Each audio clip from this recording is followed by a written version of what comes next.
اعوذ باللہ من الشیطان الرجیم بسم اللہ الرحمن الرحیم وَإِذْ وَاعَدْنَا مُوسَىٰ 40 لَيْلَةً ثُمَّ اتَّخَذْتُمُ الْعِجْلَ مِن بَعْدِهِ وَأَنْتُمْ ظَالِمُونَ ثُمَّ عَفَوْنَا عَنْكُم مِّن بَعْدِ ذَلِكَ لَعَلَّكُمْ تَشْكُرُونَ وَإِذْ آتَيْنَا مُوسَى الْكِتَابَ وَالْفُرْقَانَ لَعَلَّكُمْ تَهْتَدُونَ سورۃ البقرہ آیت نمبر 51، 52 اور 53، آیت نمبر 51، 52 اور 53۔ 40 راتیں، موسیٰ علیہ السلام سے 40 راتوں کا وعدہ۔ بنی اسرائیل نے بچھڑے کو معبود بنا لیا، اللہ تعالیٰ نے ان کو معاف کر دیا۔ اللہ کی معافی، اللہ نے موسیٰ علیہ السلام کو کتاب ہدایت دی۔ وَإِذْ اور جب، وَعَدْنَا ہم نے وعدہ لیا، موسیٰ علیہ السلام سے 40 لیلۃ 40 راتوں کا، ثُمَّ اتَّخَذْتُمُ الْعِجْلَ پھر تم نے بنا لیا بچھڑے کو، یعنی بچھڑے کو معبود بنا لیا، من بعدہ اس کے بعد، وَأَنْتُمْ ظَالِمُونَ اور تم ظالم تھے، اور تم ظلم کرنے والے تھے۔ ثم عفونا پھر ہم نے معاف کیا، درگزر کیا، عنکم تم سے، من بعد ذالک اس کے بعد، لعلکم تشکرون تاکہ تم شکر کرو،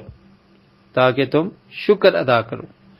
وَإِذْ آتَيْنَا اور جب ہم نے عطا کیا، موسیٰ الکتاب موسیٰ علیہ السلام کو الکتاب کتاب، والفرقان اور فرقان، لعلکم تہتدون تاکہ تم ہدایت پاؤ۔ ان آیات میں اللہ تعالیٰ نے 40 راتوں کا ذکر کیا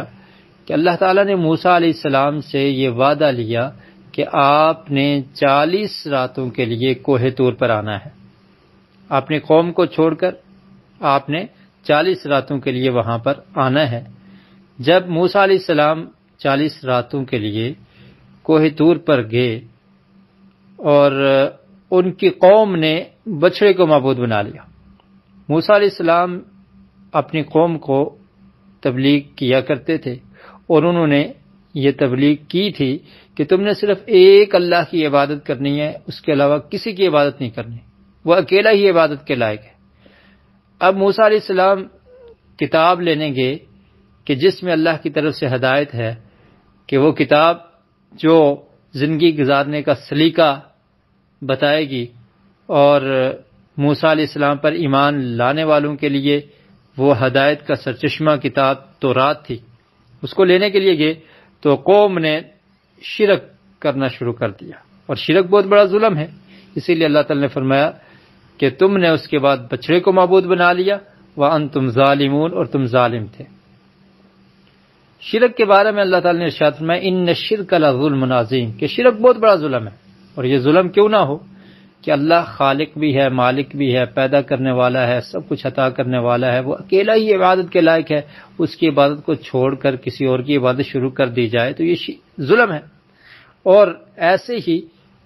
کہ اس کی عبادت میں کسی اور کو شریک کیا جائے، وہ جب وحدہ لا شریک لہ، وہ اکیلا ہے، اس کا کوئی شریک نہیں، تو اس کے عبادت میں کسی کو شریک کیا جائے، یا اس کی صفات میں شریک کیا جائے، یا اس کی ربوبیت میں شریک کیا جائے تو یہ شرک ہے، اور اللہ تعالیٰ کو یہ پسند نہیں ہے،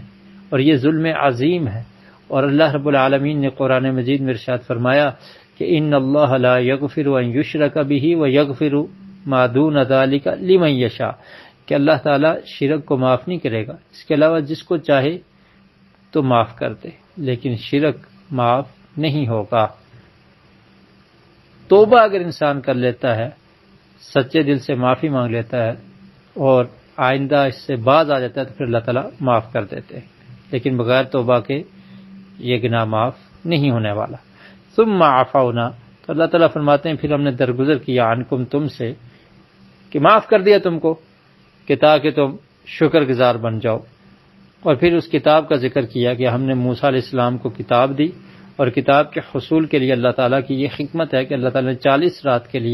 40 راتوں کے لیے موسیٰ علیہ السلام کو کوہ طور پر بلا لیا اور پھر ان کو کتاب عطا کی جس کتاب کو تورات کہا جاتا ہے، والفرقان، اور فرقان بھی عطا کی۔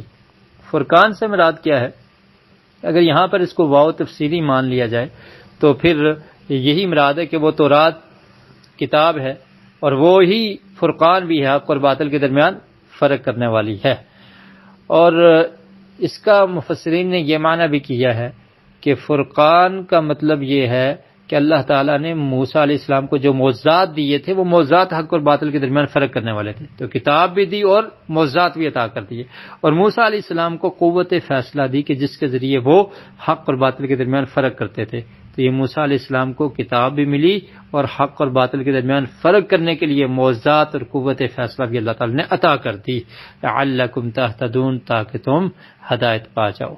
اللہ رب العالمین ہمیں قرآن مجید کو پڑھنے کی، سمجھنے کی اور اس پر عمل کی توفیق نصیب فرمائے۔